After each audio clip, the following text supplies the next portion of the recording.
Yang pasti saya pingin rumah saya itu banyak pencahayaannya sih. Oke. Jadi benar-benar terbuka dan yang namanya penghijauan, landscaping itu harus bagus banget. Oke. Saya nggak terlalu, I'm not a fan of a big house. Karena kalau rumah tuh terlalu gede Pak, itu PBB-nya mahal. Kemudian pembantunya juga harus banyak gitu ya. Saya nggak prefer gitu. Takut pembantunya pulang. Iya, nangis Pak kalau pembantunya pulang, saya jadi ngepel gitu kan ya. Jadi sih.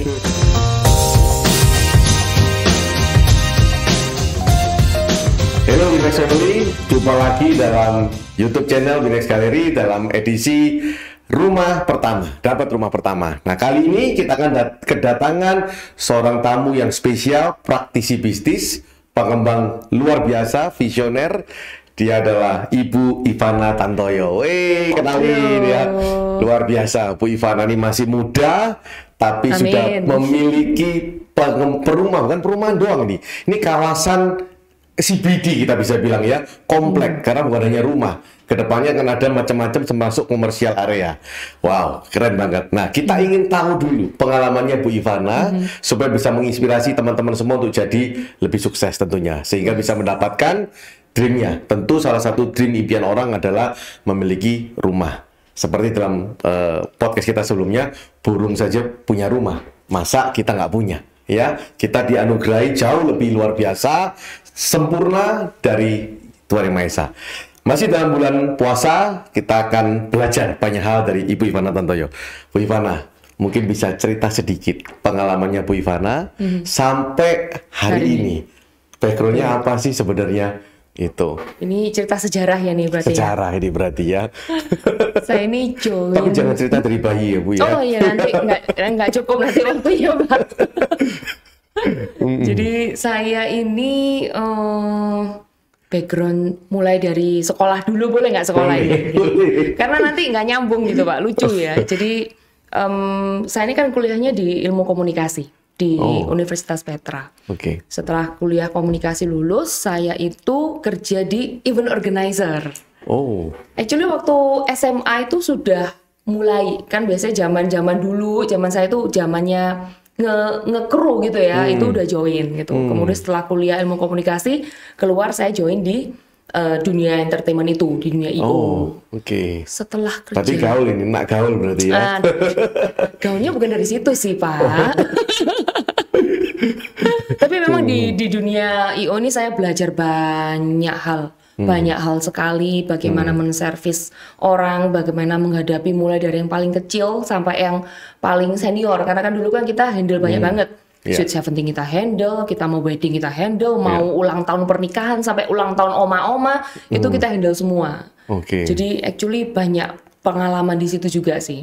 Kemampuan apa yang dipelajari dari menjadi IO itu, Bu?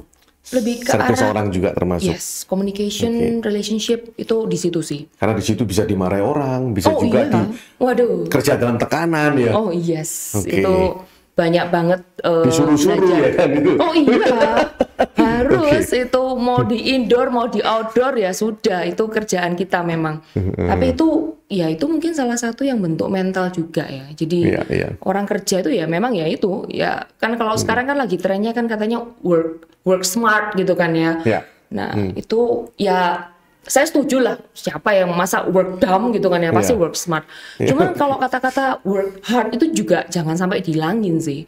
Dan itu saya belajarnya ya mulai dari start IO itu. Kalau nggak hard, mana bisa ketemu smartnya. Iya, betul juga. Nggak mungkin kan, tiba-tiba nggak pernah nyoba. Iya juga ya. Itu langsung smart, nggak mungkin.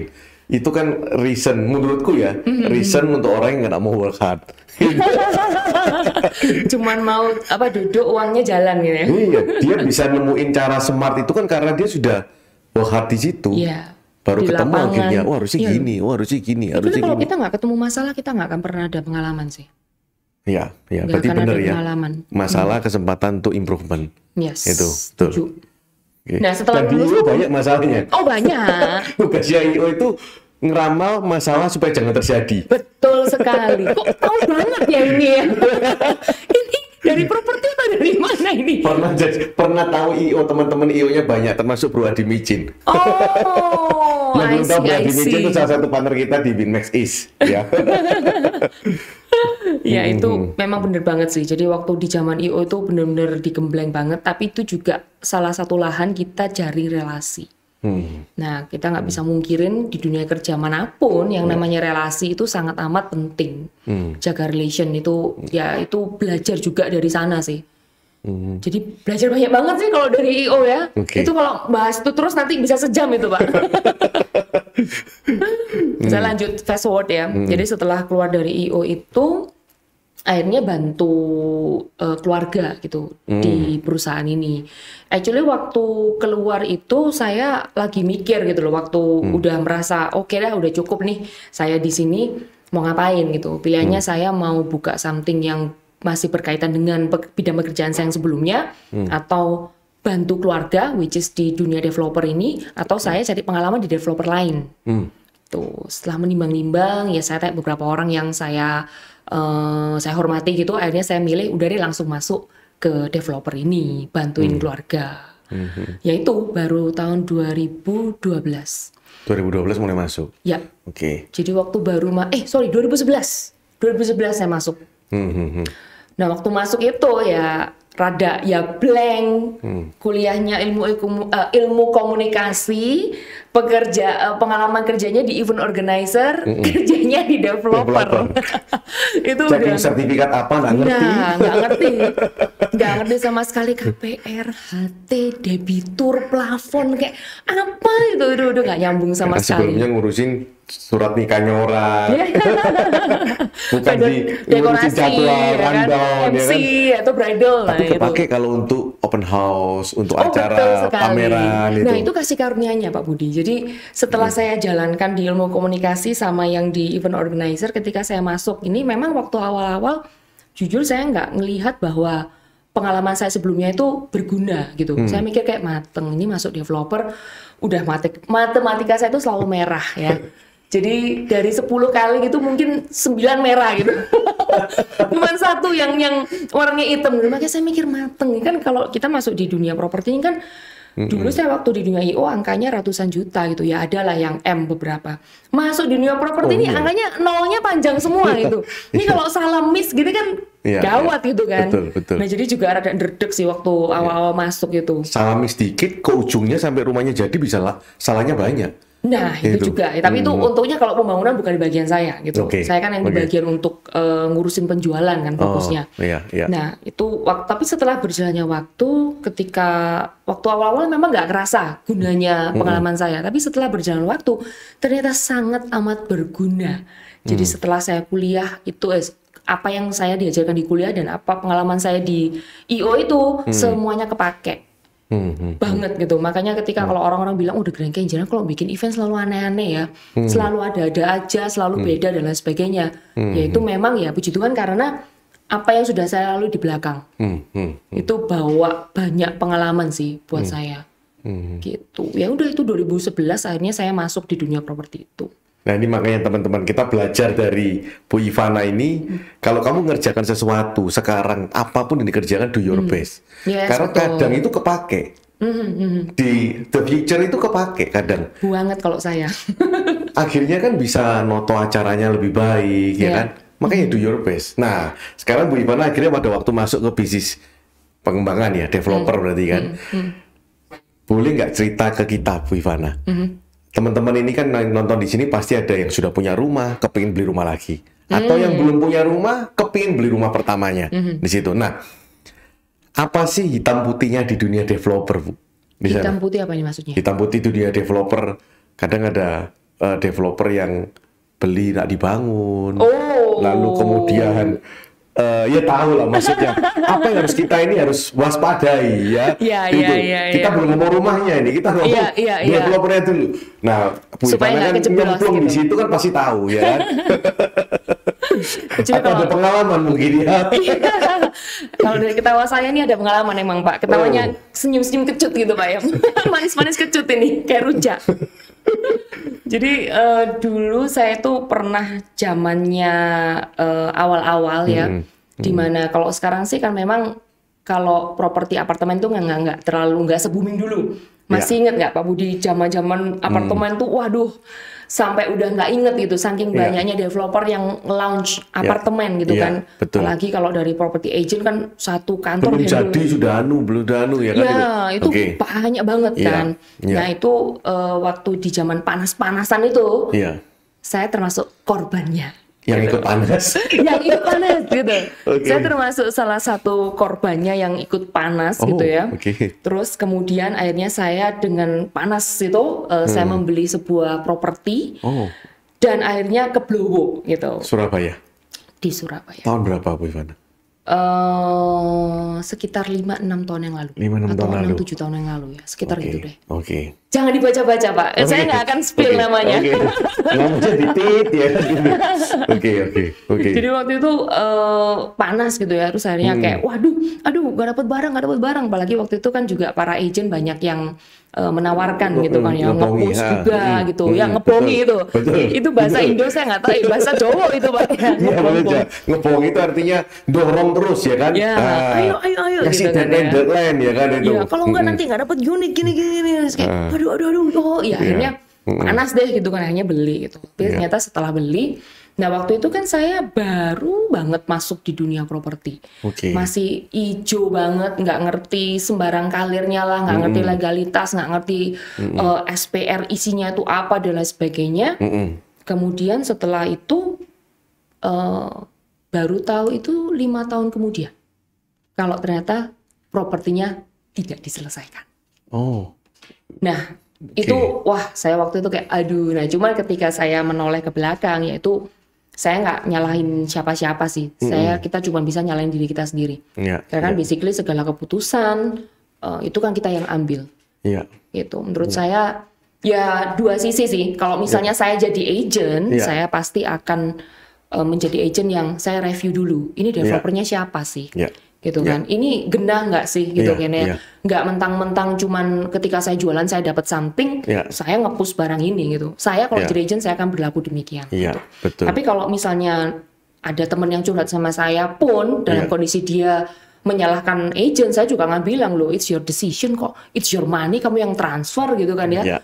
Saya rasa kamu juga punya akal sehat untuk mempertimbangkan segala sesuatunya. Ketika kamu sudah mutusin, ya udah, ya ada salahmu juga. Gitu kan. Sekian persen ada. Iya, gitu. Jadi akhirnya saya mikir kayak ya sudahlah. Akhirnya itu saya jadiin bahan pembelajaran. Dan itu juga berarti banget gitu. Jadi buat saya tuh kayak aduh saya nggak mau deh jadi developer yang seperti itu. Karena pernah digituin kan pernah digituin. Pernah dimakan istilahnya kan. Dimakan ya.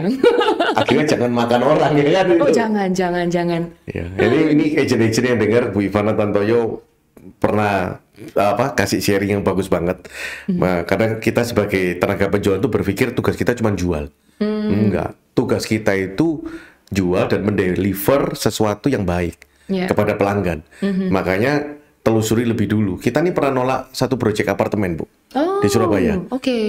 Dua proyek di situ. Waktu itu. Kenapa? Bukan developer yang ternama. Terus waktu itu saya cuma tanya yang mana yang pernah dibangun. Nah kita selidiki. Ternyata dia pernah membangun. Memang ada bangunannya, tapi tidak selesai. Lalu dia ngomong pasti selesai nanti ya kan. Mungkin uang dari sini akan dipakai menyelesaikan ini. Kemudian kita ngomong enggak lah, kita nggak berani. Tapi dia pameran. Oh ya? Di Grand City lagi. Waduh, bisa-bisa bareng sama saya waktu itu pameran. Property Expo kan kalau yang di Grand City. Iya benar. Waktu sebelum COVID lah pasti ya di situ. 2015-2016 lah di situ. Lalu ada satu proyek lagi, kita lihat track recordnya. Kok seringkali sertifikatnya bermasalah. Sertifikatnya nggak keluar, segala macam. Kita bilang percuma lah. Daripada lu dapat uang sekian persen komisi agent, tapi nanti nih ada apa-apa ketemu pembeli yang marah, problem di pengadilan lama, kamu nggak kerja di situ. Itu agent yang seperti itu tuh menurut saya dia kehilangan integritas. Padahal itu yang paling penting ketika kita tuh kerja. Kalau kamu udah kehilangan integritas sih, aku rasa, mau usaha apapun pasti akan orang kayak pasti keinget-inget gitu loh apa yang pernah dia lakukan. Dan Bu Ivana juga nggak mau lagi lihat agent itu lagi pasti kan? Iya. Orangnya udah nggak jadi agent sekarang. Trauma juga dia. Ya cuman ya saya juga tahu lah dia pasti bukannya sengaja. Dia kan mungkin juga nggak tahu lah ya, nggak nyangka juga. Karena actually ini bukan developer kecil loh Pak. Kalau tadi Bapak bilang tuh developer yang Bapak tolak itu mungkin. Yang satu kecil, yang satu banyak proyeknya Bu. Oh ya? Nah, banyak proyeknya. Ya saya itu juga yang banyak proyeknya gitu. Kita jangan sampai keceplosan nama ini. Oh ya? jangan. Nanti podcastnya bisa viral. Viralnya nggak baik nanti. Nah, enggak. Kita yang baik-baik aja. Cuman dari situ pengalaman akhirnya Bu Ivana punya motivasi untuk membuat proyek yang tidak menggitukan orang istilahnya ya. Yes, benar banget. Tabur tuai lah Pak dunia ini pasti. Nah, lalu inovasi yang Bu Ivana lanjutin dari generasi sebelumnya. Itu akhirnya terbitlah perumahan yang sekarang. Iya, betul. Grand Kenjeran. Grand Kenjeran. Oke, konsep apa yang dibawa itu Bu Ivana? Saya waktu masuk di awal itu masih belum ada The Grand Kenjeran Pak. Jadi 2011 itu nama perumahan kita itu masih Kenjeran Indah. Nah, itu pun namanya orang banyak yang nggak tahu karena nama jalannya itu kan Jalan Babatan Pantai. Betul.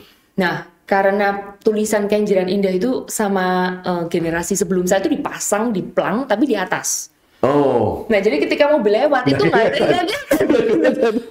Oh, ini nggak ada yang tahu itu namanya perumahan Kenjeran Indah. Kelihatan yang kayak truk. Iya mungkin. Kalau truk mungkin kelihatan ya. Nah, jadi yang naik mobil itu nggak ada yang kelihatan. Jadi orang tuh nangkepnya itu namanya perumahan Babatan Pantai. Oke. Karena nama jalannya Jalan Babatan Pantai. Oke. Nah, jadi saya kalau dulu waktu awal-awal tuh kayak selalu bilang gitu, kita ini perumahan Kenjeran Indah garis miring perumahan Babatan Pantai. Karena banyak yang nangkepnya itu kita perumahan Babatan Pantai. Itu di lahan yang 2011 itu pertama kali kita masih belum buka. Jadi di Grand Kenjeran itu kayak di area baru. Ini kayak Kenjeran Indah ini di area yang lebih lama gitu ya. Di mana hanya sisa sekitar 2 area yang bisa kita develop. Nah, waktu itu kita sedang pertama kali untuk develop cluster. Sebelumnya itu rumah yang perumahan lama. Jadi kalau kita lihat tahu lah ya perumahan di Jalan Manyar, di Jalan Kertajaya yang nggak ada one gate system gitu. Betul. Nah, waktu saya masuk itu pertama kali bikin one gate system di area Kenjeran Indah itu namanya Greenfield. Greenfield, oke. Ya, itu harganya masih murah banget, harga 900 juta sampai mentok mungkin 2M deh. Luas berapa itu Bu waktu itu? Itu ada lebar 6 kali berapa itu ya? 6 kali 16. Ada 10-20, ada 10-20, ada 8-16, ada 7-18. Nah, itu yang di daerah Greenfield itu. Itu pertama kali saya pengalaman jualan itu masih 900 jutaan ya? Iya. Tapi itu pun udah perubahan besar Pak. Karena dulu tuh di perumahan kita, waktu saya masuk itu rumah 2 lantai. Lebar ya mungkin 6-7, panjangnya paling ya 15-16an itu harga itu 800 juta. Jadi ketika kita buka berarti 2012 ya kurang lebih ya? 2011 ya? Sorry, 2012 ya? Itu. Waktu itu kita membuka ada rumah 2 lantai, 1 lantai. Jadi di rumah penjualan sebelumnya itu 2 lantai aja harganya 800 juta. Nah, yang baru ini ketika yang one gate system kita tuh mau buka 1 lantai itu 900. Itu buat kantor udah kayak aduh gimana ya ini ya? Iya, itu kayak dulu mungkin jual sandal gitu ya. Sekarang terus tiba-tiba jual Zara gitu kan, kayak ya apa ya gitu caranya dan sebagainya, masih bingung lah waktu itu. Ya ada ketakutan juga sih, bisa nggak laku gitu. Tapi waktu itu waktu grand launching itu pertama kali saya shock gitu ya, karena hari itu ya maklum biasanya kan jualan IO gitu kan, IO kan harga berapa? Itu kan rumah udah harga 900, 1M, 1,2, 1,5 sampai 2M gitu. Itu satu hari kita laku 15 rumah. Dalam satu hari 15 rumah. Hari 15 rumah. Jadi waktu itu kita kayak, loh ini kemurahan kayaknya. Kok orang bisa closing segitu banyak gitu loh. Jadi kayak ya udah itu kasih karunia juga sih ya. Cuma sampai sekarang saya masih bingung kayak kok bisa satu hari kita laku 15 rumah. Nah itu juga waktu pertama kali kita open dengan agent.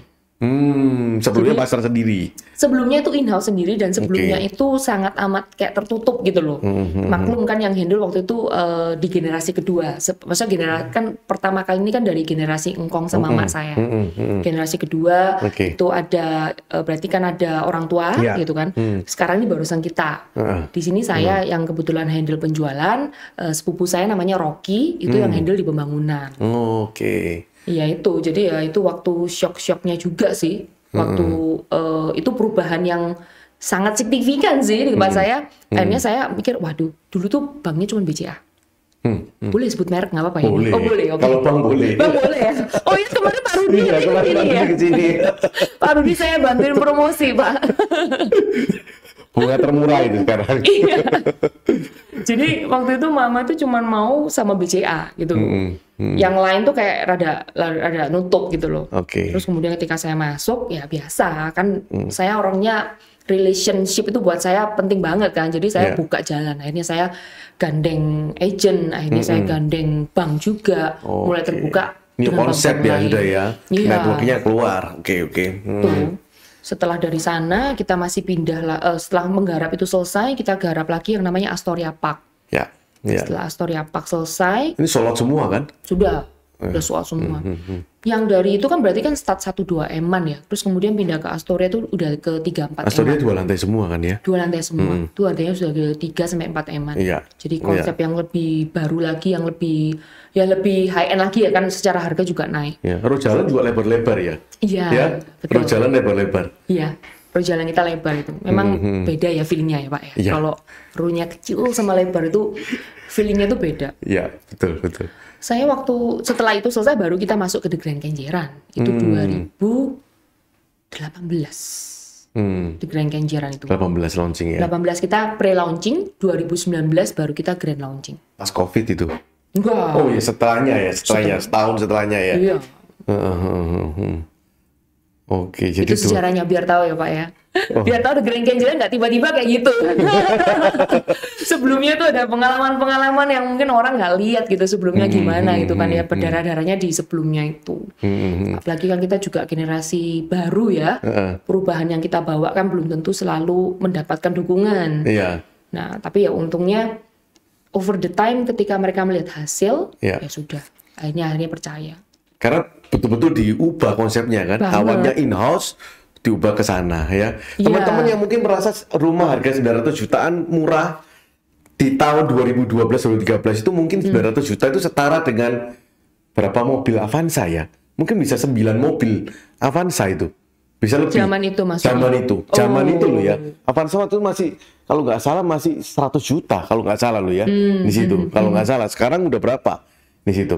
Nah, kemudian setelah 7 tahun kurang lebih ya masuk, 6-7 tahun, muncullah The Grand Kenjeran yang dikonsep dengan Bu Ivana, konsepnya American ya, sama Jepang untuk ya. klaster pertama, kita punya 2 klaster, jadi yang Pinewood ini sama agak radikal, karena orang-orang rata-rata kan minimalis kan modelnya. Iya, itu batu loncatan yang kita... Baca pasarnya gimana Bu Ivana waktu itu? Aduh. Apa memang selera pasar ke sana? Nah, itu juga. Jadi kalau cerita kayak gitu tuh lucu Pak. Di tempat saya ini gini, kita itu bukan developer yang wah punya teori. Makanya saya itu kadang-kadang kalau diundang kayak mateng. Saya ini nggak ada, ya nggak ada teori tertentu yang saya ikutin dan lain sebagainya. Apalagi nggak bisa ngitung gitu kan ya. Cuman apapun yang kita kerjakan waktu itu basicnya cuma satu sih. Kita mikir apa yang terbaik buat klien. Cuman itu doang. Kalau misalnya saya tinggal di sana, saya happy nggak? Kalau saya jadi buyer, saya ngerasa gimana ya? Mikirnya tuh cuma di situ aja. Sejak saat itu, baru dari situ makanya kita lahir produk-produk kita tuh dasarnya dari situ. Jadi kalau misalnya mungkin saya nggak tahu, mungkin developer yang benar. Pakai feeling ya. Betul Pak. Itu juga salah satu ya, intuisi itu main banget sih ya di apa yang kita segala langkah kita gitu loh. Tapi benar-benar ya puji Tuhan, Tuhan tuh tuntun gitu loh Pak, dari satu keputusan ke keputusan lain. Kita tuh dipertemukan dengan konsultan yang tepat, ketemu dengan apa namanya agent yang tepat juga. Karena agent jembatan kita ke klien juga gitu kan. Jadi itu mereka punya standby klien istilahnya, menangnya kan di situ. Jadi itu benar-benar buat kita itu sangat ya kayak udah diatur gitu deh. Jadi waktu awal benar sekali, bukan minimalis Pak, tropical. Ya waktu tahun 2012 itu semuanya bikin rumah tropical. Oke. Ya ada yang ngomong minimalis tropical, ada yang bilang tropical. Pokoknya semuanya itu kalau Bapak lihat di tahun itu semua brosur perumahan sama semua. Pokoknya tipenya itu aja. Yang desain namanya Pak Budi Harmunanto, ya kan? Ya, Pak Budi Harmunanto bikin di salah satu developer di Surabaya. Developer lain tinggal copas semua. Iya, brosurnya ditiru semua. Yes. Itu kerjaan Surabaya, Pak. Jadi ada apa di copy. Kenapa? Karena ya mungkin maybe they play it safe kan. Oh itu laku ya udah aku jual itu. Nah itu mental yang kita nggak ada. Jadi benar-benar kita nggak main di situ gitu. Masuk resikonya lebih high risk kan, otomatis kan. Of course. Itu. Tuh. Cuman karena gini kita. Karena sekali launching gambar itu kan nggak bisa dirubah kan. Betul. Itu ngelaku nggak laku ya. Iya. Begitu berubah modelnya satu deret. Nah, beda model bisa dikomplain itu kan? Iya jelek juga kan Pak. Jelek juga, iya. Kan jadi jelek gitu. Iya. Jadi waktu awal tuh saya masih ingat waktu di awal ketika kita itu mau merubah, ketika di Grand Canyon kita mau merubah konsep, itu saya tentunya sangat amat menghargai agent. Jadi saya tuh temuin mereka satu persatu untuk kepalanya itu saya tanya, saya ada project seperti ini gimana? Satu-satu saya temuin dan semuanya bilang no. Oke. Semuanya bilang aduh janganlah itu 3 lantai ini American karena waktu sudah itu, American 3 lantai. Masya Allah ya. Jadi mereka aduh terus kan otomatis karena 3 lantai harganya tentunya lebih tinggi pasti di daerah yang baru dengan fasilitas yang lebih baik. Of course harganya juga lebih tinggi. Jadi mereka waduh dan terus jalannya lebar. Iya, gitu. Jadi semuanya tuh komponennya tuh kayak menambah harga semua gitu. Nah, sedangkan pada saat itu di Astoria itu semuanya pada minta tambah. Kurang ini karena kan Astoria cuma 54 rumah. Iya, kecil gitu. Semuanya beda. Udahlah kamu bikin persis aja kayak Astoria. Ini yang ngantri banyak gitu loh. Terus waktu itu saya juga sebagai marketing juga keder ya kayak kok nggak ada yang dukung ini gimana ya. Nah, tapi akhirnya setelah itu saya diskusi dengan my cousin ya, Rocky itu, akhirnya kita tuh memutuskan kayak, iya ya, kalau kita nggak bikin sesuatu yang baru, kita nggak akan beda. Iya. Kita ini bukan, misalnya ya developer lain yang gede-gede lah, saya nyebut di kepala, kita ngomong developer gede aja udah di kepala kita udah ada kan, siapa gitu kan ya. Di otak saya sih 3 sih so far, yang langsung door gitu kan ya. Nah, yang door ini, itu mereka ya karena mereka udah TBK juga gitu loh. Pasti kan ya memang mereka door gitu kan. Nah, kita ini kan siapa gitu loh. Kita ini kan nggak kecil lah gitu loh dibandingkan sama mereka tuh udah biji sesawi gitu kan ya. Kalau kamu nggak bikin beda, orang nggak akan noleh. Untuk apa ke sana istilahnya kan gitu ya. Orang nggak akan noleh gitu. Kayak make sense. Akhirnya kita setelah akhirnya toh kita bikin apapun yang kita bikin itu juga benar-benar untuk keperluan klien. Kenapa dibikin seperti ini, kenapa bentuknya seperti ini, dan lain sebagainya, mulai dari fungsional, estetika, pencahayaan, udara, kalau lampu mati masih bisa dingin dan lain sebagainya, itu dipikirin sampai sedetail itu. Dan akhirnya kualitas kita juga, kamu kalau bikin yang murah-murah, ya orang nggak akan ke kamu. Apa yang bikin kamu beda gitu? Bener juga, karena banyak yang komplain ke developer-developer yang biasanya saya di-compare gitu ya. Bangunannya jelek, wah gini selalu komplain gitu. Cuma mereka kenapa terpaksa beli? No other choice. Nggak mau bangunan developer gitu. Nah, itu kan kata-kata itu kan. Image itu sudah masuk ya kan di situ. Betul sekali. Nah, akhirnya kita bikin udah saya bikin yang baru, kita bikin 3 lantai, kita dobrak, dan kita pokoknya kualitas bagus. Toh kita desain juga bukan bener-bener mikirin kalau saya tinggal di sana itu seperti apa. Ya udah jalan. Dengan intensi yang baik, dengan ya marketing ditata sedemikian rupa tentunya. Akhirnya kita waktu launch itu agentnya sampai bingung. Itu pertama kali kita pre-launch tuh di Marriott gitu. Sebenarnya kok gimana gitu kan ya. Ya bingung If kan. Kok bisa ya? Kok bisa laku? Iya kok bisa laku gitu. Kok bisa laku ya? Ternyata market itu juga ngerti gitu loh ya. Tapi ya saya juga merasa bersyukur banget waktu pre-launching terutama ketika mereka masih belum melihat ini kan udah jadi semua kan yang sekarang. Nah, ketika waktu pre-launching kan mereka cuma lihat market. Lihat market doang dan kita bilang saya pakai bahan ini. Mereka bisa percaya bahwa saya benar-benar akan pakai bahan tersebut gitu loh. Dan itu saya thankful banget. Itu pasti kasih karunia. Kalau nggak gimana orang bisa percaya seperti itu kan. sekali lagi kita juga bukan door gitu kan developernya gitu. Terus setelah itu kita pembuktian actually di 2019 ketika mungkin salah satunya karena Bu Ivana turun langsung juga. Ya kalau nggak turun siapa yang kerja? Nggak bisa dong, pasti harus turun tangan. Di tempat kita semua, even my cousin yang bangunan dia juga turun tangan. Langsung owner ini kan istilahnya ya di situ. Iya ya, atau ya mungkin masih belum door ya Pak. Ada kelebihan tentu perusahaan yang sudah door dan perusahaan yang menuju door. Amin. Di mana owner langsung turun. Tentu quality pasti akan jauh lebih diperhatikan. Otomatis lah, itu otomatis di situ. Namanya owner kok di sana. Itu pasti mau yang terbaik gitu kan ya. Dia ya kan harus masalah. Saya bayar jam ini, saya juga minta yang itu yang keluar gitu. Iya. Terus sih, jadi ya makanya yang sekarang, tapi ya setelah itu akhirnya orang bisa ngeliat, oh iya ya kalau The Grand Kenjeran ini beda gitu. Jadi meskipun kualitas developer, ya tentunya tolong jangan di-compare sama yang harganya puluhan atau M gitu ya. Ya nggak bisa gitu. Maksud saya kalau dengan budget yang sama, saya sangat amat berani. Silakan mau ajak kontraktor siapapun tuh ajak, cek. Udah sering Pak didatengin kontraktor. Jadi pembeli, saya punya saudara kontraktor, oh aja monggo. Monggo datang silakan. Kita udah ada yang jadi, kita udah ada yang lagi on the way dibangun ya kan. Kan masih ada yang dibangun, silakan datang. Kamu mau cek barang kita sesuai spek apa enggak, silakan. Ajak kontraktor yang pinter ya, jangan yang nanggung gitu, nanti bisa salah informasi. Tambah challenge ya. Iya. Memang sih kalau lihat dari bangunannya ini bukan mau mempromosikan apa, konsepnya memang ternyata orang kita ini seleranya minimalis. Ke Amerika ternyata juga seneng ya. Dan akhirnya sekarang banyak kan yang betul. Kerasa ya Pak ya? Kerasa kan ya? Di Surabaya Barat akhirnya banyak yang muncul juga. Yes. Itu. Yang tadinya minimalis, lalu dia bikin klaster tanah di belakang dibangun, semuanya American. Harusnya thank you sama kita loh. Kita ini kayak trialnya loh Pak. Yang merasa gerdek-gerdeknya itu kita semua kan. Kita, jalan tuh oke kita bikin gitu. Iya. Cuman memang kalau dari segi mewahnya lebih dapat sih. Kalau American tuh lebih, menurutku pribadi lebih dapat. Interior juga sama sih. Kalau American kan lebih dapat kan dia di situ. Basically sih memang semua tuh kembali ke selera sih. Kan ada orang kalau memang udah nggak suka ya udah kita nggak push gitu. Cuman ya kita kenalin lah ya, masa rumahnya tropical terus Pak, kan dia bosan gitu. Jadi ya memang di Pinewood kita ambil ini, kita cluster lain kan kita ganti juga. Jadi kita memang diversifikasi sih. Jadi new konsep itu cluster lain itu. Betul, itu karena nggak banyak kan Mas Yan? Akeno itu cuman berapa ya? Mungkin 80-an kali ya.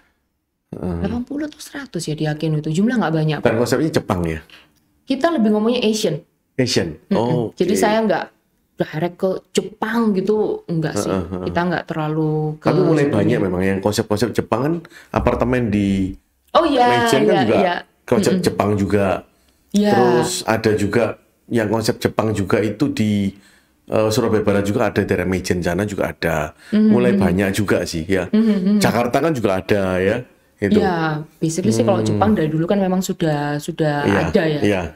Ya long lasting lah. Cuman kita nggak terlalu Japan gitu, enggak sih. Kita lebih ke arah Asian gitu. Lebih ke arah Asian ya. Looks-nya perpaduan juga kali ya. Kan juga ada looks modernnya juga kalau di Akeno. Oh belum ada videonya, belum jadi. Nanti Juni Pak, saya undang ya Pak Budi rasanya. Siap. Bu Ivana, kalau boleh kasih pesan lah ke teman-teman yang lagi cari rumah, ya. Bu Ivana kan sudah sering kali sebagai develop kan tahu market bagaimana, tahu respon orang bagaimana, ya kan, tahu profil yang beli juga seperti apa. Nah, cocok nggak sih rumah yang seperti apa yang harus diperhatikan untuk orang-orang yang ingin beli rumah, ya? Betul, di situ. Buat saya pertama kali Anda harus tahu budget, kemampuan Anda itu di mana, cari yang memang harganya itu sesuai, ya karena ya jangan sampai habis beli rumah terus nggak bayar cicilannya Pak ya. Beli rumah itu untuk happy, kalau untuk stres untuk apa ya di situ. Jadi harus sesuai dengan budgetnya. Terus yang kemudian itu ya kualitas kalau buat saya. Itu bener. Ini bener di sana. Jangan yang beli depannya kelihatan wah, tapi keropos. Nah itu nangis. Karena kalau sudah masuk ya, rumah itu Kompleks. bisa buat happy, bisa buat susah loh. Betul. Sedikit-sedikit bocor, retak, aduh, di sana. Karena kita negara 6 bulan hujan ya Pak. Iya kan, di Indonesia ini kan 6 bulan hujan gitu. Dan memang kita nggak bisa mungkirin ya, nggak ada rumah yang sempurna. Ya. Nah itu juga mungkin penting ya, bagaimana kita tuh menaruh sebuah ekspektasi terhadap rumah, itu juga penting. Karena maklum, saya ini kan juga, kita sangat amat terbuka sama yang namanya komplain. Kalau misalnya ada komplain silakan monggo gitu kan ya, masuk ke tempatnya kita. Karena kita tahu sih, rumah itu komponennya ada berapa? Banyak banget, ada ribuan kalau misalnya kita ngomong gitu kan ya. Dan yang ngerjakan itu kan juga manusia gitu kan ya. Jadi kalau misalnya ternyata nanti terjadi sebuah kesalahan, itu sangat amat lumrah. Ya. Tapi yang pasti carilah developer yang mau tanggung jawab. Oke, itu benar. Itu. Yang mau tanggung jawab gitu. Iya. Nah, tapi juga balik nih Pak, ada juga klien-klien yang menaruh ekspektasinya udah di tempat yang mungkin dia merasa beli di dewa gitu kali ya. Jadi semua yang dia mau tuh harus diturutin semua dan harus semua harus sesuai dengan kemauan dia, itu juga nggak bisa. Ini rumah bukan pastel kan? Betul sekali. Saya sempat bilang kalau misalnya Anda tidak mengharapkan rumah yang sempurna, Anda beli rumah plastik, Barbie. Nah, itu kalau Barbie kan udah kayak gitu gitu kan ya. Nggak bisa gitu. Jadi nah ini antara ekspektasinya. Ada loh pembeli itu retak rambut aja nggak mau. Ada loh. Ini retak rambut, ini retak. Aduh. Ini susu AI, ini retak rambut, ini gampang. Enggak, ini bangunannya nggak bagus. Mampus di sana. Tolong boleh nanti one day undang dong kayak yang kontraktor or something ya yang bisa menjelasin gitu loh, mana sih yang normal, mana yang enggak gitu. Berani nggak dia bikin rumah tanpa retak rambut ya? Jangan. Iya, berarti boleh kontak ke saya. Butuh saya. Gak mungkin sih. Nah itu ekspektasi, kadang sometimes ekspektasi klien tuh menurut saya yang kayak gitu-gitu tuh. Nah cuman saya juga nggak bisa nyalain kenapa, karena nggak semua orang itu sering belanja rumah. Ya betul. Nah kalau baju saya tahu ini jahitannya jelek, ini bahannya nggak bagus, kenapa? Karena sering beli baju. Dan kalau beli rumah seumur hidup bisa-bisa cuma orang beli rumah cuma sekali. Nah jadi buat mereka itu kayak definisi salah bener itu mereka nggak bisa tahu, nggak bisa nge-sense gitu. Jadi kadang-kadang saya kayak kadang-kadang pusing gitu. Cuma kadang-kadang mengerti kondisinya mereka seperti itu. Jadi saya berusaha menjelaskan kondisinya gitu. Cuman perkara mereka mau menerima atau enggak, mereka mau nge-reply dengan attitude yang baik atau enggak, bagaimana mereka menyampaikan komplainnya with or without class itu kan terserah mereka gitu ya. Saya nggak bisa ngontrol pembeli juga. Di situ kemampuan IO-nya berguna. Itu. Cuman saya sih nggak tahu sih, kan agent juga pasti handle punya variatif ya. Macam-macam. Tapi karakter orang cengli atau tidak, fair atau tidak, itu bisa diketahui saat dia transaksi rumah. Betul sekali. Kalau transaksi properti ya Bu, apalagi secondary itu telur dan ayam. Kalau nggak ada salah satu yang mau percaya dulu, nggak akan terjadi transaksi kok. Yes, betul nggak akan terjadi banget. Di sana. Yes. Kalau yang paling tipe pembelinya Akeno nanti sama tipe pembeli yang Penwood pasti akan berbeda. Aduh, enaknya mana Pak? Aduh, saya tegang loh. Enak yang mana Pak ini? Ya itu tadi gimana ngomong itu. Kalau orang itu masih the first time dia baru buy house baru pertama kali dia beli rumah, itu tingkat kecuriganya masih tinggi. Ya betul sekali. Kita ngomong bener aja masih dicurigai sama dia. Dia akan tanya sama bukan satu orang. 10 kalau bisa Pak. Karena dia nggak percaya semua. Itu di sana. Nah, kadang notaris aja dia nggak percaya juga. Cuma dia nggak salah lah. Nggak ada salahnya dia berhati-hati dengan seperti itu. Di sana nggak ada salahnya. Nah, semakin profil pembelinya adalah the first time, itu semakin akan lebih ruwet. Itu otomatis di sana. Saya sarani kalau ada yang memang orangnya Anda sendiri tahu nih, Anda nih cukup kritis gitu ya, lebih baik bangun sendiri.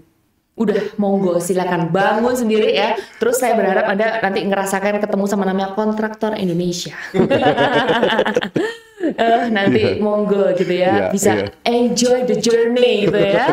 Bagaimana membangun rumah sendiri. Dengar-dengar kena PPN ya sekarang ya. Ada PPN membangun sendiri tuh. Ada, tapi untuk yang luas di bawah 200 nggak kena. Kalau luas bangunan PBB-nya terbitnya di bawah 200 itu nggak kena PPN. Tapi kalau di atas 200 muncul. Itu kalau bangunannya di sana. Mungkin dari dulu udah ada. Dari dulu sudah ada sebenarnya. Ya? Tidak viral, belum ada medsos ya. Harus viral. Sekarang kan viral. Waduh. Sama seperti tanah ya kan, nggak boleh dijual dalam bentuk kosongan developer. Dari dulu mas juga ada. Belum viral apa ya? Belum viral ya. Banyak yang belum viral lah di situ. Sekarang viral jadi heboh, generasi milenial ya. Lebih heboh di sana. Ya jadi memang ya macam-macam lah karakter tipe pembeli memang berbeda-beda di situ. Ya it's okay, kita nggak bisa milih customer juga. Nggak bisa milih customer juga di sana. Nah, tapi ya cengli itu penting sih Pak. Yang dari kata-katanya Bapak cengli itu saya suka banget sih. Iya. Sama-sama cengli. Bisnis itu pasti harus ada dari kedua belah pihak tuh harus ada cengli-cengliannya sih. Baru bisa happy ya. Iya. Kalau nggak kasihan sih. Kalau nggak di lingkungan perumahan aja kena iuran aja mereka banyak yang komplain. Bisa komplain juga, maunya bersih, maunya rumputnya dipotongi, maunya satpamnya muda-muda, kekar-kekar, bersih-bersih, rapi-rapi, keliling tiap berapa jam, itu semua ada pengeluarannya bos. Tapi maunya iuran nggak naik. Wah Pak Budi ini menyuarakan suara hati saya dan tim BPL nih Pak. Ya namanya orang itu kan 3C, kalau aku belajar cengli, cuan, cincai, ya kan?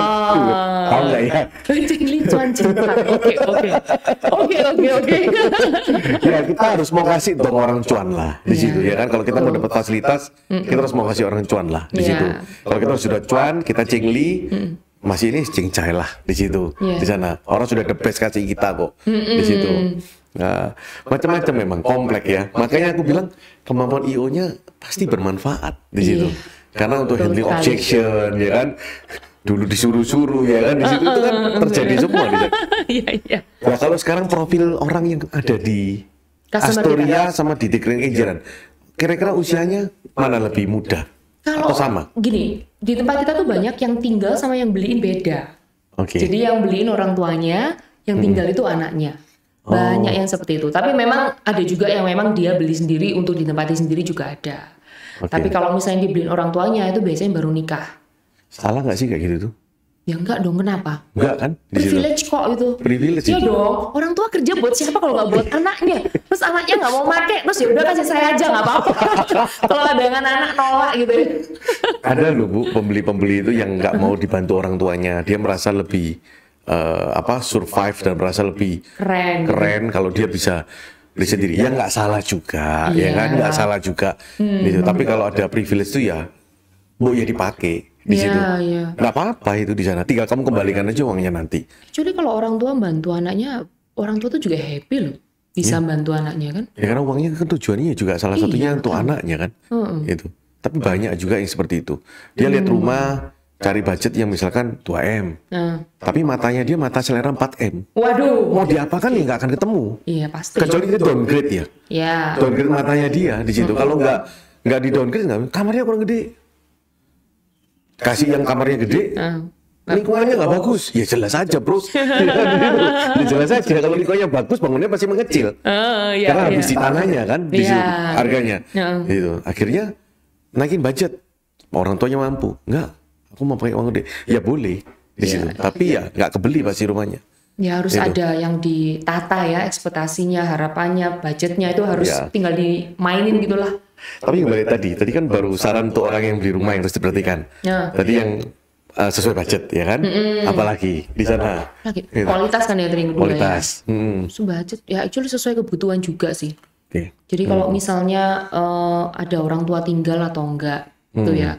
Kalau misalnya gini, di tempat kita ini kan rumah 3 lantai nih. Kita tuh di rumah yang tipe lebar 9 sama lebar 8, kita tuh menyediakan kamar. Ini paling mewah ya. Iya. Aldernya. Yang kemarin dalam seminggu laku 2 nih Alder. Wow. Barusan laku 1 ya? Iya yang kemarin kan, kemarin lusanya itu laku Alder juga. Jadi kayak lagi gara-gara sih dia jadi Pak.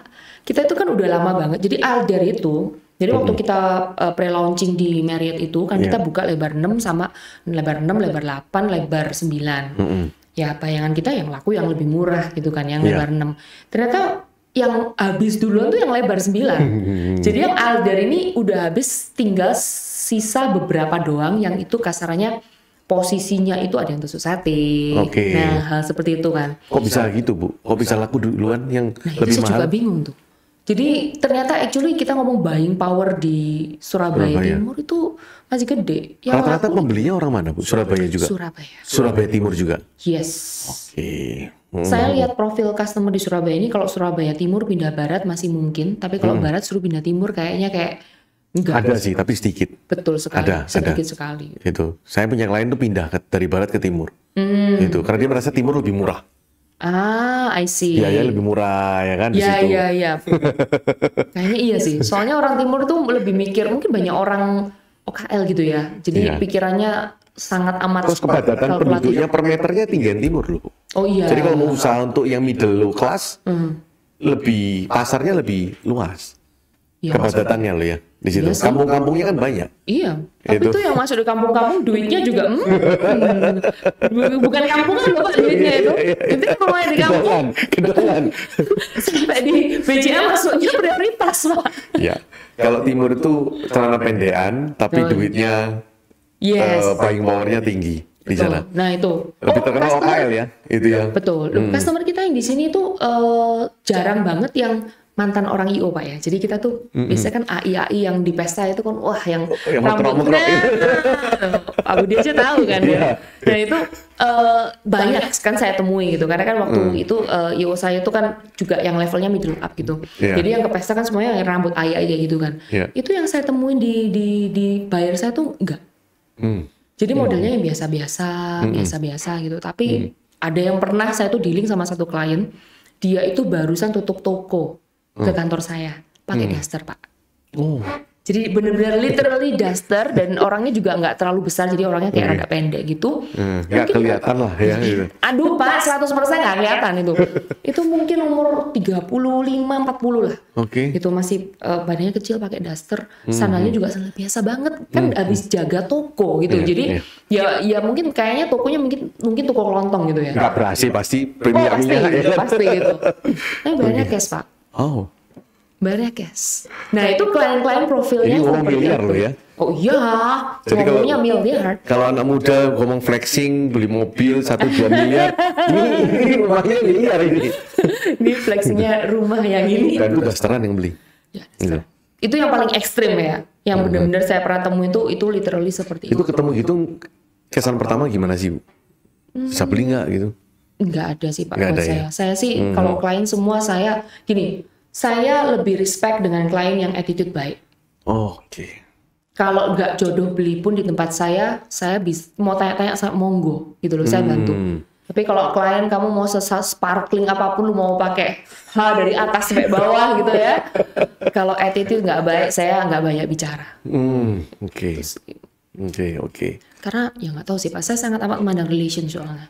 Jadi kan gimana ya? Kalau model gitu, waduh ini nanti ke depan saya pasti berat nih kalau lawan orang kayak gini kan. Kalau dia tinggal di perumahan kita kan berarti kan it's a long term banget kan. Tanggung jawabnya terus itu kan. Nah makanya jadi sebisa mungkin saya jodohnya tuh sama orang-orang yang dari 3C itu. Nah kalau bisa semua customer saya 3C tadi. Jadi kalau kamu mau dapat harga spesial yang bagus, jadilah attitude-nya yang baik ya kan. Itu semakin nggak baik nawarnya tambah nggak baik harganya. Dadah gitu.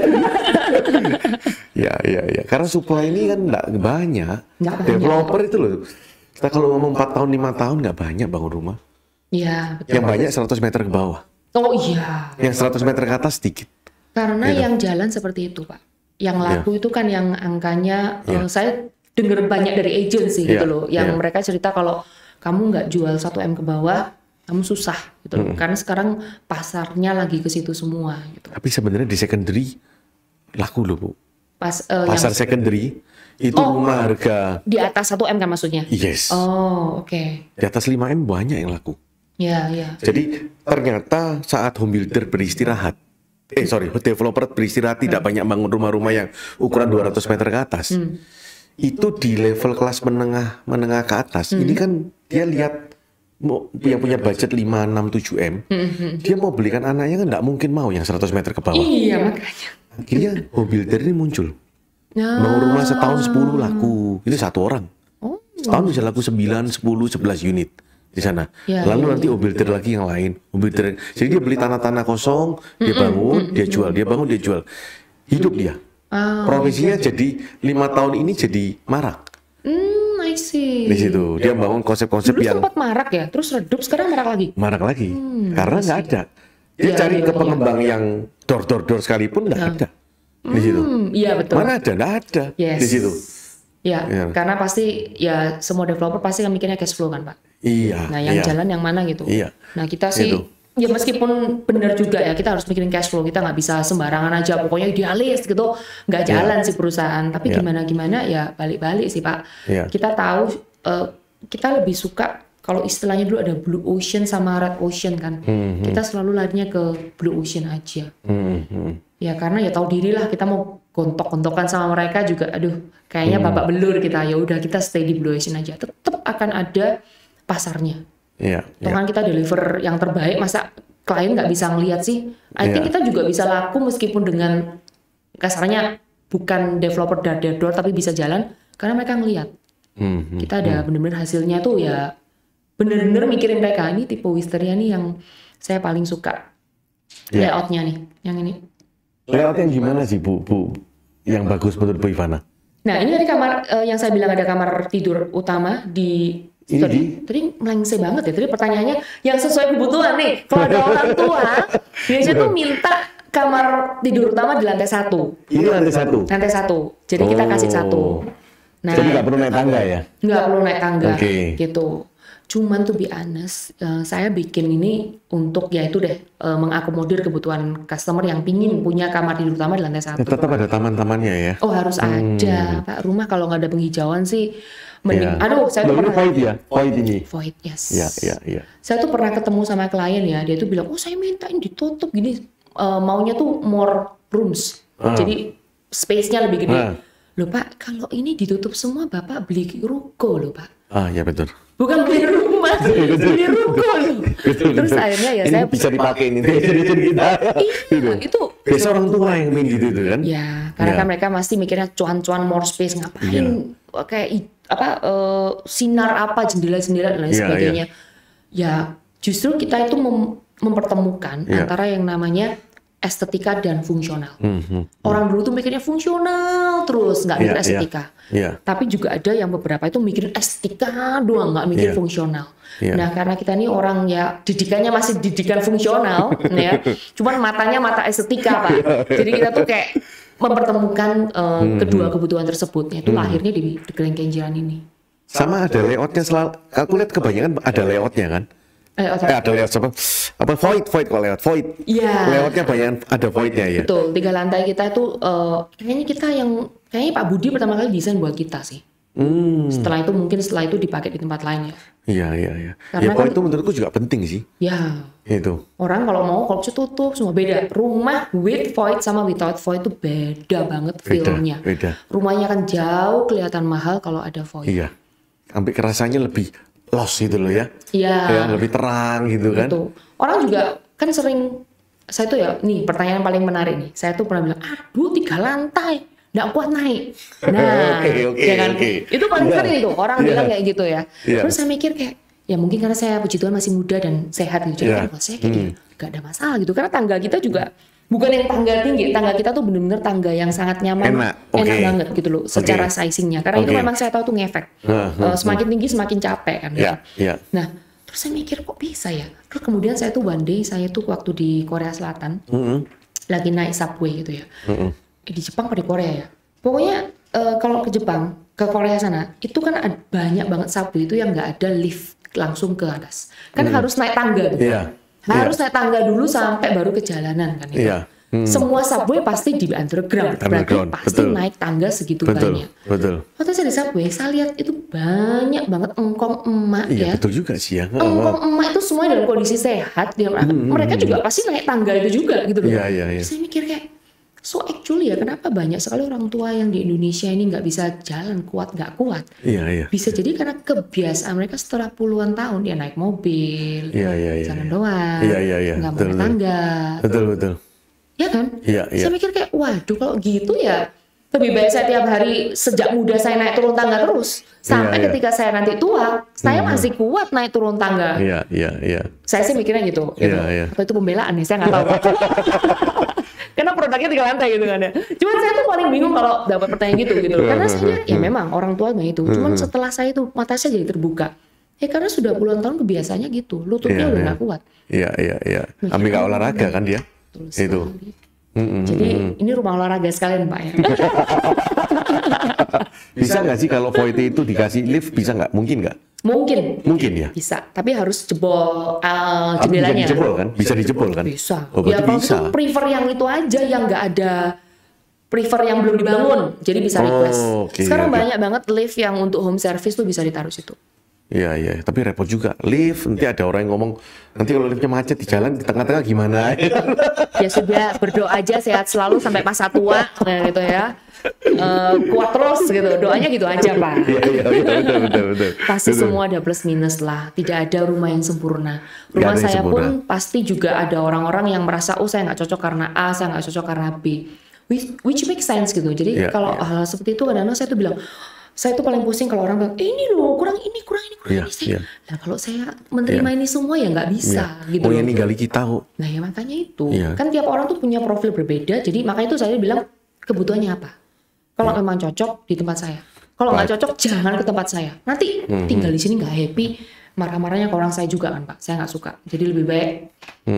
Kalau nggak cocok jangan dipaksa. Saya selalu bilang sama agent, kalau klienmu tuh ya budgetnya nggak nyucuk atau dia nggak suka, jangan dipaksa ke tempat saya. Iya. Iya. Jangan gitu loh. Next client lah, kamu kayak nggak dapat klien ini aja udah dunia berakhir gitu kan ya. It's okay, next client lah baru sama kita, it's okay. Itu bro, berani dengerin bro. Rumah itu jodoh-jodohan kok, beneran. Saya udah bilang kan. Itu bener. Rumah itu jodoh-jodohan kok.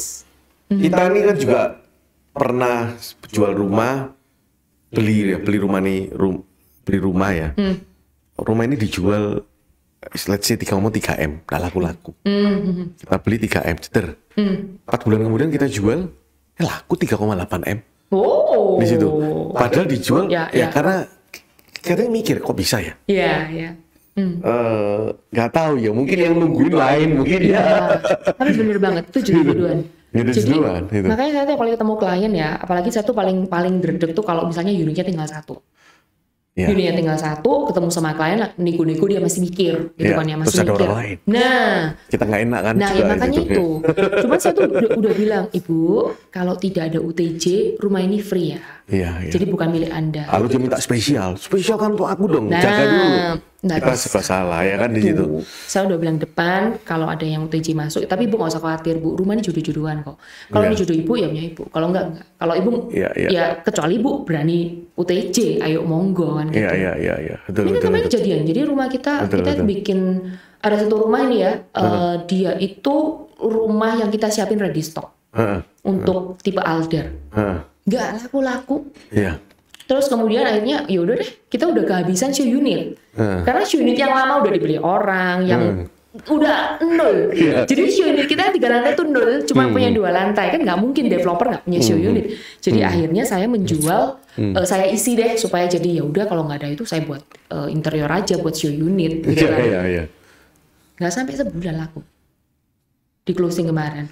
Itu rumah itu karena bagus. Saya di DM orang, ditanyain orang, ada agent nawar dan sebagainya. Bilang, ayo kalau misalnya tertarik, silakan ke kantor. Itu karena ada interiornya juga ya soalnya. Iya. Jadi jualnya berikut interior. Betul sekali. Jadi lebih mahal. Iya.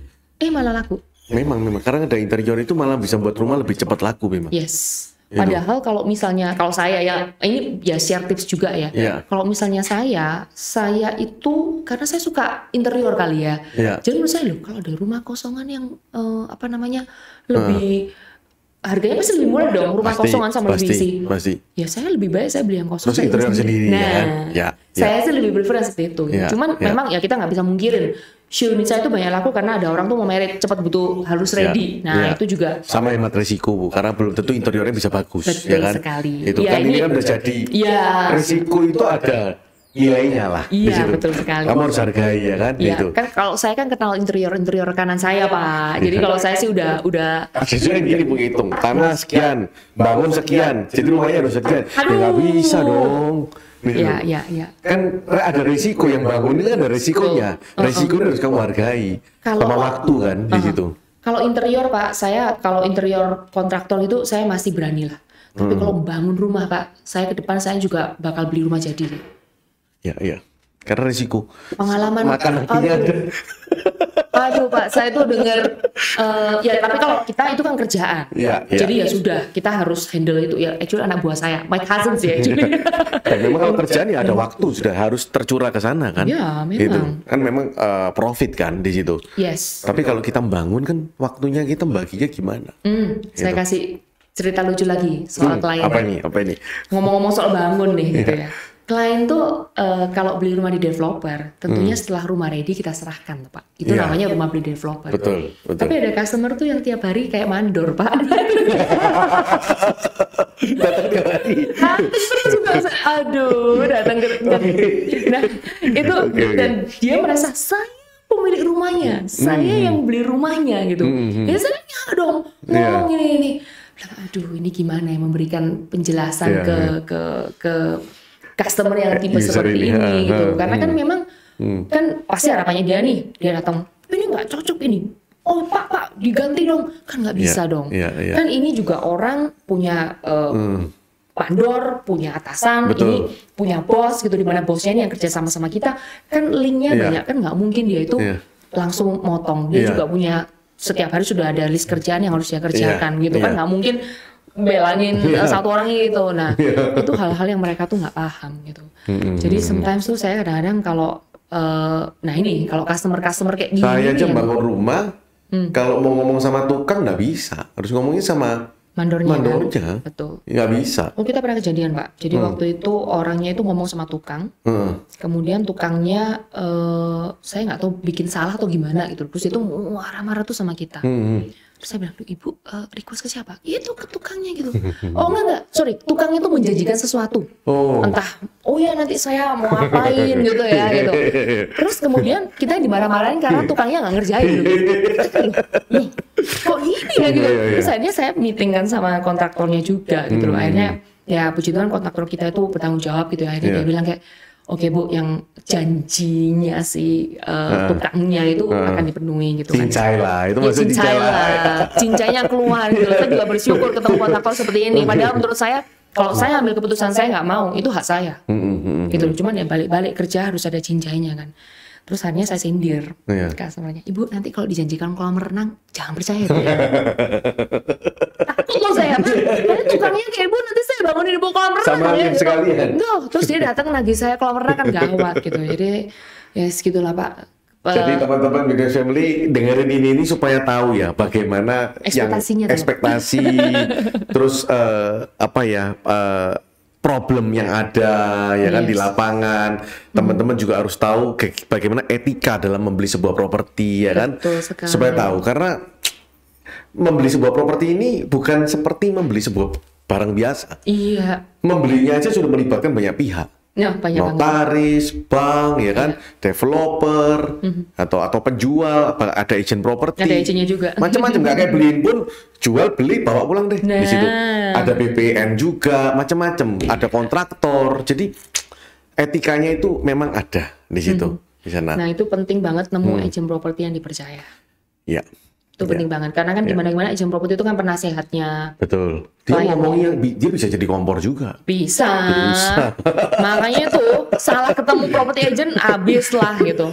Tapi saya juga bersyukur koordinator rekanan kita itu semuanya orang yang saya bisa percaya karena udah kerja sama lama. Iya. Gitu. Jadi ya itu deh. Ya berarti kalau itu mungkin salah satunya Bro Adi micin ya. Oh, ya. Kamu harus kasih parcel kamu. Apa lagi tipsnya Bu Ivana? Mungkin ada lagi yang untuk membeli. Row jalan penting nggak sih kira-kira? Row jalan ya of course, karena itu ngefek banget feel-nya ya. Bahkan saya nggak tahu ya kalau misalnya nanti next time Pak Budi coba jalan. Kan di Pinewood itu ada yang 2 lantai, ada yang 3 lantai. Itu kalau jalan di pinggirnya 3 lantai gini sama jalan di 2 lantai tuh beda loh feel-nya. Oh iya. Saya juga waktu jadi barusan ngerasa kayak iya ya kok rada lain gitu loh. Iya. Feel-nya wah 3 lantai gitu kan. Kayak tok gagah ya. Iya, Bisa proud-nya dapat ya. Iya, gitu. feel-nya langsung Wow. beda gitu loh 3 lantai sama 2 lantai. Memang lingkungan pengaruh sih. Pengaruh sih. Yes, betul banget. Yang 1 lantai sekarang satu lantai nggak terlalu laku loh Bu ya. Kalau di pasar. 1 lantai, waduh kalau di tanah saya sayang Pak bikin 1 Sayang, lantai. ya. Seleranya anak-anak muda generasi sekarang jarang sih 1 lantai.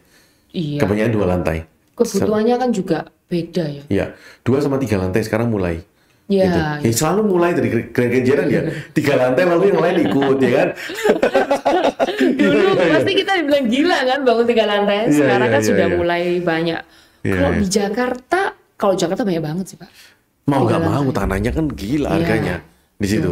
Mau nggak mau. Di Jakarta tuh bikin 3 lantai keren-keren. Udah lah kalau kiblat tuh jangan lihat Surabaya lah. Kalau saya boleh Iya, ngomong iya, ya, iya, iya. kiblat tuh either kamu cari luar negeri atau ya Jakarta. Jakarta tuh sangat amat maju dan desainnya desain wise dia well design banget. Iya. Kalau Apalagi dari PIK 2 ya Bu ya. ya Pik dua ya. kedua BSD juga bagus-bagus. PSD juga bagus-bagus. Saya tapi udah lama nggak kesana jadi selama ini cuma lihat dari YouTube. medsos doang ya. Medsos Dari ya. Gila, Jakarta amazing. Gila, sih. gila memang gila. Di Cuman situ. nggak tahan tuh macetnya Pak. Saya jadi kalau mau survei pun tuh aduh Iya, iya. ke satu tempat aja udah Nanti buang aja pas sehari. lebaran Bu ke sana, kan sepi. Kosong. Iya. Kan sepi di sana. Iya, iya. Nah, Bu Ivana terakhir nih, ada nggak saran-saran lagi untuk teman-teman yang lagi berjuang untuk dapetin rumah? Kan ada mereka yang dapat rumah itu ada yang sering kita dapat ya. Nantilah beli sekalian bagus, ya kan? Ada yang begitu, ya kan? Ada juga yang sudah sekarang beli apa adanya dulu, nanti bisa pindah, ya kan di situ. Ada juga yang memang orang tuanya dia berjuang dari nol, tapi ada juga yang orang tuanya memang punya kemampuan di situ, ya kan? Nah, ini rata-rata kan profil pembeli properti. Ya nggak kerja, nggak punya pekerjaan ya pasti nggak bisa beli, ya kan? Itu nggak usah Ngarep nonton doang. nggak apa-apa ya kan di situ. Ya, ada nggak saran untuk mereka ini Bu di sana, gitu? Untuk semua jenis ini. Iya, di situ. Sarannya untuk semua jenis.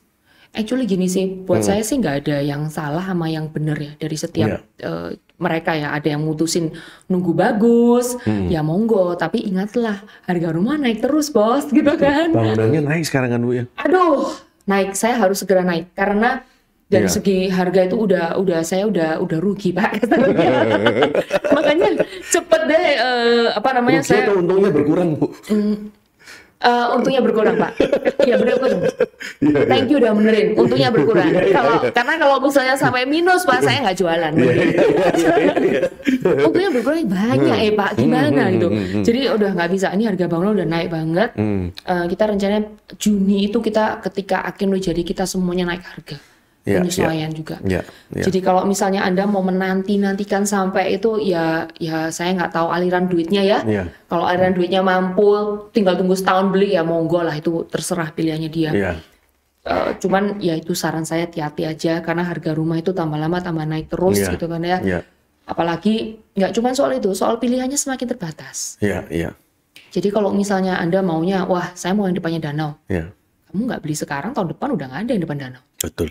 Nah, itu Apalagi kan kalau ngefek juga. spesifik begitu ya. Iya. Di situ. Iya, iya. Harus kalau kamu punya high expectation ya kamu harus berani bayar. Enak itu kalau depannya danau ya. Ha? Iya, view-nya beda. Bukan view tetangga, tapi danau. Iya, iya.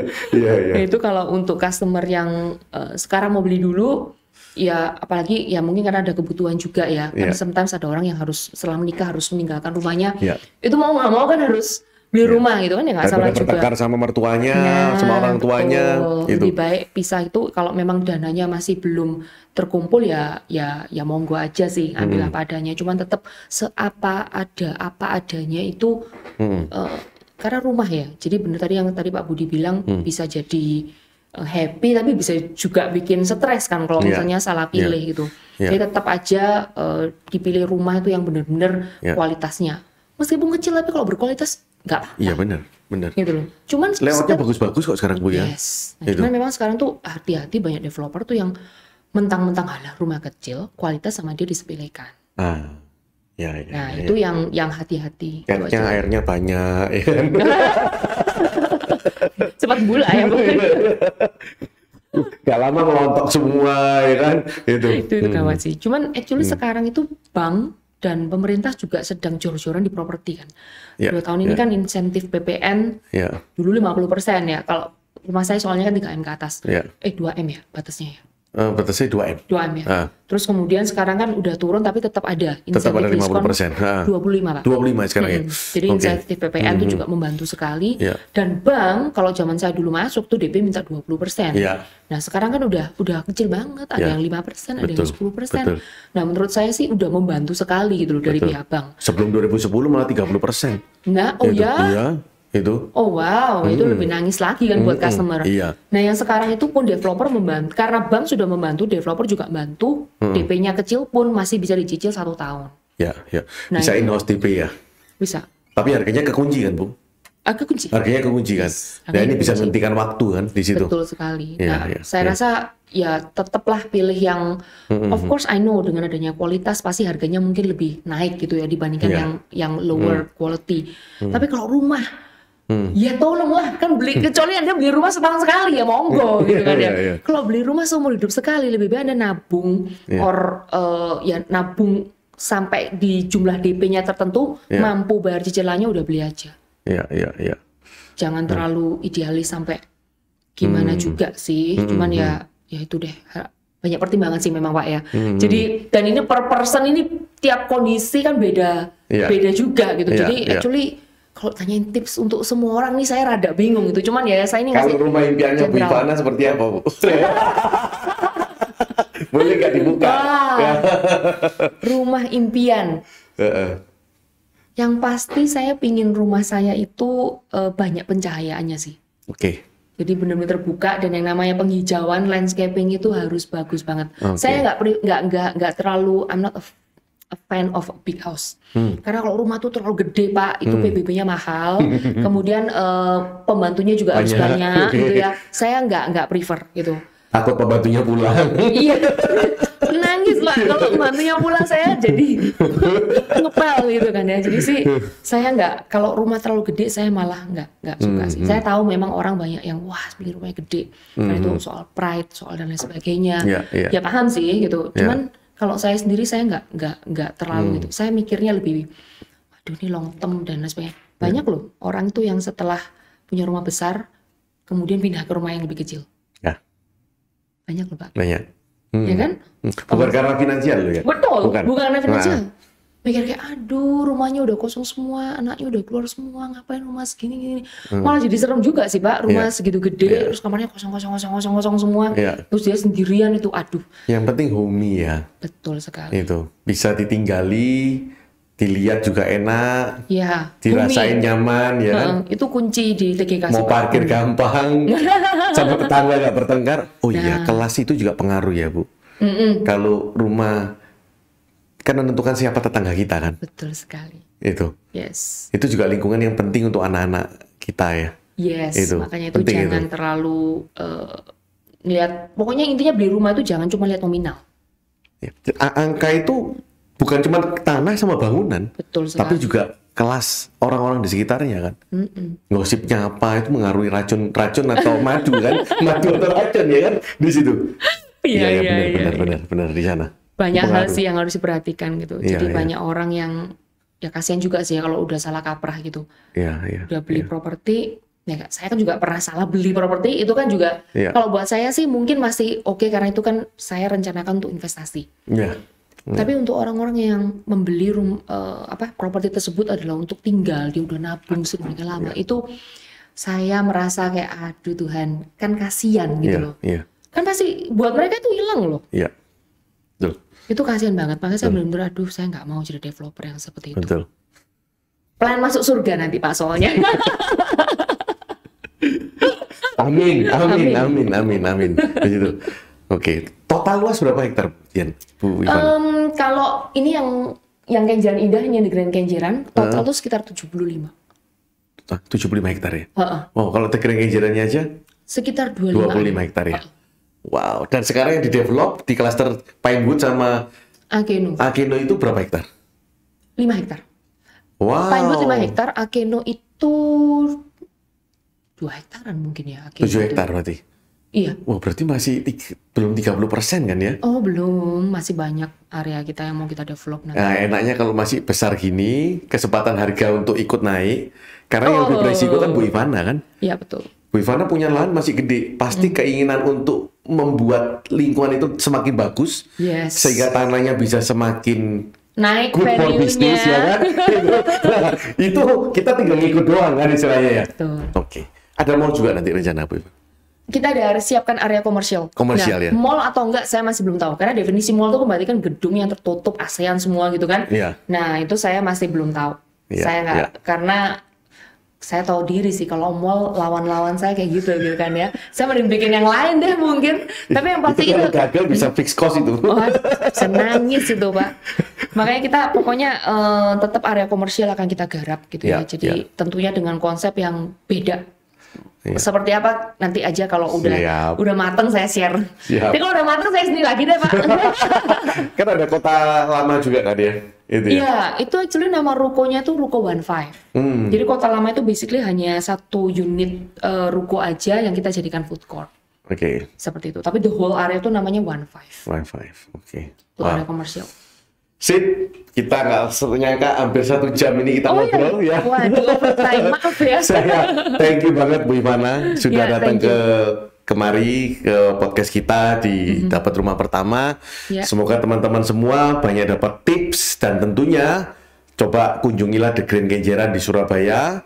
Lokasinya di Surabaya Timur, konsepnya modern dengan konsep American style dan juga Asian, ya. Dan kita langsung berbicara dengan marketing director dari The Grand Kenjeran, Bu Ivana. Luar biasa tipsnya. Thank you banget. So much. Kita punya salam, sekarang pasti bisa. Oke. Sekarang pasti bisa.